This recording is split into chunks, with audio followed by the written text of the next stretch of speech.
This is the old tank, and this is where the purple soap used to be. Cracked and fell off. This is the replacement tank. It's a perfect fit. The only thing you've got to do is take some of the molding flash off so that this handle pops up properly. To get to the molding flash, you need to raise the handle, gently pull out one of the ears, slide it up, and then the other one will pull out. The molding flash is this line here. It's where they bring the mold together, but the plastic oozes out in the gap. So there's one that side.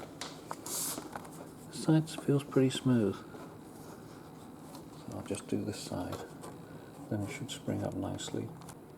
So I'm just going to use an X-Acto knife just to scrape that raised flash off.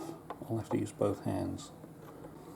And so I removed the molding flash from the sidewall and a little bit across the top here, because I see this black spring crossed that molding flash line. So that's probably what was holding it up. But now it moves fine. And that's good. So it will get into that lock position fairly easily without having to lift it.